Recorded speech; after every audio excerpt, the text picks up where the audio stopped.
আজকে আমরা জানবো কৃষক ভাইয়ের কাছ থেকে কোন জাতের লাউ তিনি চাষ করেছেন আর কি ওষুধ লাউ খেতে ব্যবহার করেন। কাকা আসসালামু আলাইকুম। ওয়ালাইকুম আসসালাম। ভালো আছেন কাকা? আছি রে, ভালোই আছি। এই তো আসলাম আপনার লাউ ক্ষেত দেখতে। এটা কোন জাতের লাউ?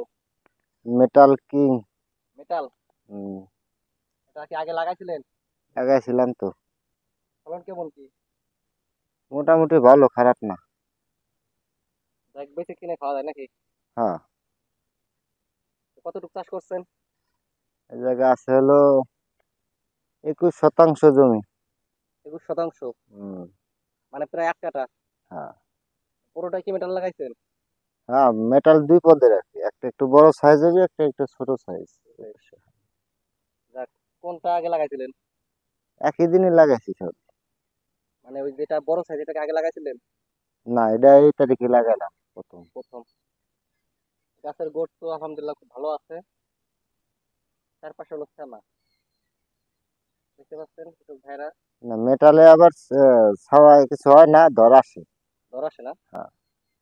যাক, আপনার উপর বিশ্বাস আছে, ফলনটা ভালো। হুম, আমি লাগাইছি, ফলন ভালো পাইছি। চাষি ভাইরা আপনারা অবশ্যই মেটাল জাতের যে লাউটা অবশ্যই আপনারা লাগাবেন। এই কৃষক ভাই গতবার চাষ করেছিল, আলহামদুলিল্লাহ তার মুখ থেকে আমরা শুনতে পাইলাম ফলনটা বলে বেশ ভালো। আশা করি আপনারাও চাষ করবেন। কৃষক ভাইয়ের কাছ থেকে আমরা একটু জানতে চেষ্টা করব এই লাউ গাছের প্রথম যে উনি গতকাল সেচ দিয়েছে, সেচে কি সার ব্যবহার করেছে। আরো জানতে চাবো লাউ গাছে কোন কোন ওষুধ ব্যবহার করতে হয়। অবশ্যই আপনারা সঙ্গে থাকবেন, আমাদের ভিডিওটি সাবস্ক্রাইব করে নেবেন, লাইক কমেন্ট করে জানাবেন কোন জায়গা থেকে ভিডিওটি দেখছেন। এই যে আপনি যে লাউ গাছের প্রথম যে সেচ দিলেন, এই গোড়ায় কি কি সার ব্যবহার করছেন মূলত এখন?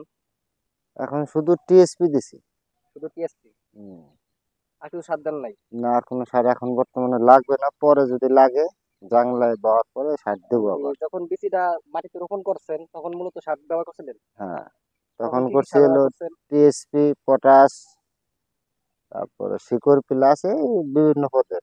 বিভিন্ন পদে। হ্যাঁ। আর এর পরবর্তী কি কি সার লাগবে একটু বলবেন, না পরে সাথে জানাবেন? এরপরে ধর একটা আসার পরে তারপরে শুধু ডিআইবি দিলেই হবে, হালকা কিছু সেচ দিলেই হবে, আর লাগবে না সার। আর মাশাআল্লাহ খুব সুন্দর এই যে আপনাদের গাছগুলো দেখে ভালো লাগলো। আর কৃষক ভাইকে জানাবেন এই গাছগুলো সুস্থ সবল রাখার জন্য কি ওষুধ ব্যবহার করতে হয়। আপনি তো অনেকদিন ধরে লাউ চাষ করেন। আজকে দেব হলো ওষুধ দেবো, স্প্রে করবো, পাতাগুলা কুকড়ায় যেতেছে তো, বাটি ম্যাক্স দেবো আর কি। ভাটি ম্যাক। হ্যাঁ, আর কি ওষুধ ব্যবহার করেন পোকার জন্য? বাটি ম্যাক আর এমনি উড়া পোকার জন্য একটা কিছু দিলেই হবে। ভাটি ম্যাকটা কি কাজ করে?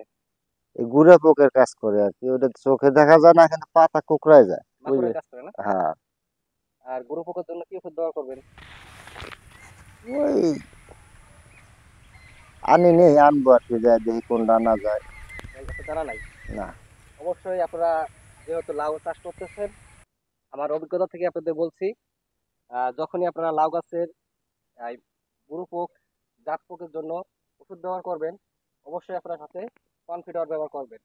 কনফিডারের রেজাল্টটা খুব ভালো, আপনাদেরকে আমি একটু বিশ্বাস নিয়ে বলতে পারি। আমি কিন্তু অবশ্যই লাউ চাষ করি আর এটা ব্যবহার করি।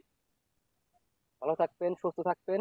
পরবর্তী যখন আবার আসি লাউ চাষি ভাইয়ের কাছে, তখন অবশ্যই আপনাদেরকে ভিডিও দিব, আপনারা পেতে চ্যানেলটি সাবস্ক্রাইব করে রাখবেন।